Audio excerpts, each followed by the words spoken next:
It's that time when we highlight the Democrats' lowlights of the past week. And while our usual suspects of Jasmine Crockett, AOC, and Kamala Harris did their best to be part of the club, they did not make the cut for Donkey of the Week.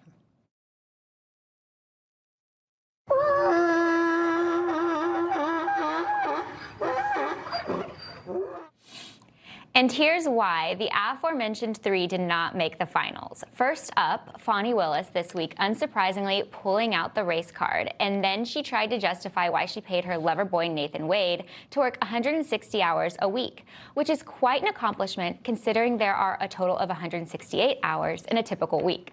What I can tell you is that I only allowed Mr. Wade to bill 160 hours a week, and then Mr. Wade would be the first one in the office making sure that my staff arrived. He corrected their behavior. They thought that 8:30 meant 8:30. He taught them that 8:30 means 7:45. He got there before them. He left after him. He taught them how to do this case, and he was a leader to that team and a public servant. From Fani to Whoopi, the deranged co-host of The View came up with a cockamamie reason to knock President Trump for rewarding members of the military this week. The one thing I'll give him credit on is this bonuses to troops. He's giving them basically $1,700. Let's see if they get the. Well, I want to see them get the money first. What he's doing is he's thinking, if I make sure that the soldiers have what they need, they'll back me in what I want. Up next, a House bill aimed at criminalizing transgender treatment for minors had one Democrat who is a man pretending to be a woman on the verge of tears because children can no longer be mutilated.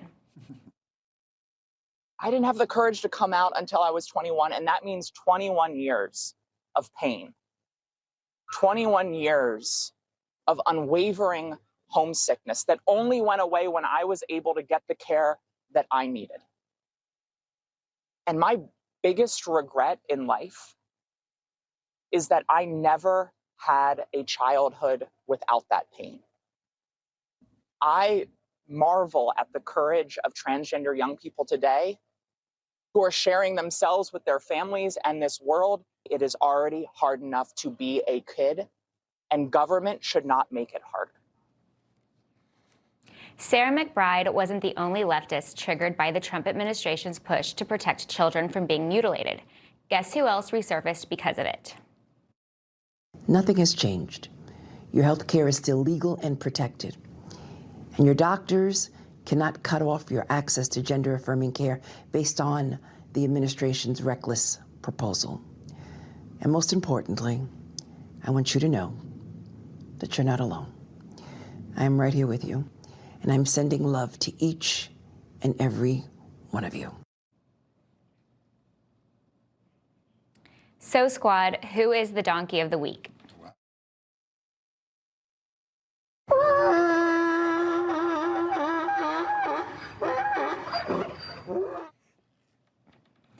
Okay, Virginia, you're up first. Oh, man, lots of good choices. I would probably say Whoopi Goldberg. I mean, just oldie but a goodie. She never fails to bring just the most ludicrous and essentially to say Trump is bribing our service members that dedicate their lives to protect our country. Come on. Yeah. Curtis? I'm going to say Congressperson McBride because I am so tired of this heckler veto that trans folks play, that if you don't give us what we want when we're like 1 or 2 years old, something's going to happen to us. I don't discount the fact that gender dysphoria or like people that may be struggling with their mental health, I'm someone who's very public about it as well, but the idea that if you don't not only do what we say, but also subsidize it with tax dollars, it's just so tiresome. Just the theater kid antics just go away from that. Versus others. I remember when I covered the Supreme Court case over the Tennessee law that banned, puberty blockers for minors. There was actual data that showed a majority of children who are questioning their gender, they end up going back to their biological gender. And that seems to be something that's a fact that's very much ignored. What about you, Chris? Well, and no children questioned their gender until the Democrats decided to use their information dominance to inflict this mental illness on as many children as they possibly could. And as for the Congressman McBride, again, suffering sexual anxiety as a 2-year-old and a 4-year-old and a 6-year-old, maybe his parents should have a discussion with Child Protective Services. Might be a little too late. But I think in this case, I might go with Tish James, who is talking about transgender children and said that, she said, healthcare, that's she, right? So she said, okay. Healthcare is still legal. Oh, thanks. Well, that's a big scoop. Good to know. But said they're not going to cut off your funding. It's the only thing she doesn't want to cut off. Oh, no. Well, okay, Jason, I know you're probably going to pick Fani Willis, right? No, I'm not. But I will say, first of all, the Warrior dividend is a lie. That was money that was already appropriated for housing for these soldiers. So it's it's their money. You're giving them money that they were already appropriated to have. And, I would say for me, it's Kash Patel. It was tough. There were a lot of people out there, but Kash Patel, when there was a nationwide manhunt going on, and he, first of all, put out a wrong name and hurt somebody and ruined somebody's life, at least for a short period of time. To the press. And then, at the same time, he's on a podcast talking about, talking with him and his girlfriend, talking about flying, to go see her perform.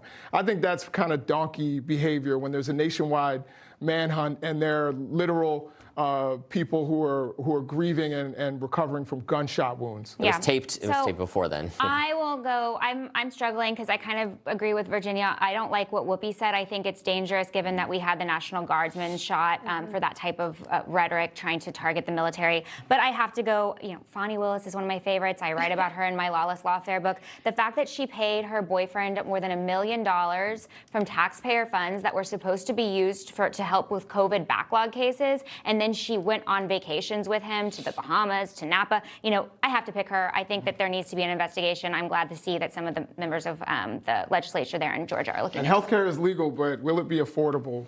Well, ask Barack Obama. Since he quadrupled the cost to me, I can tell you that much. That's just my personal experience. And Kash Patel wasn't one of the nominees. There are a couple of more things. And also, the money for the troops was not appropriated for them as President Trump did. You say, oh, well, we were going to spend money on construction anyway. That's phony.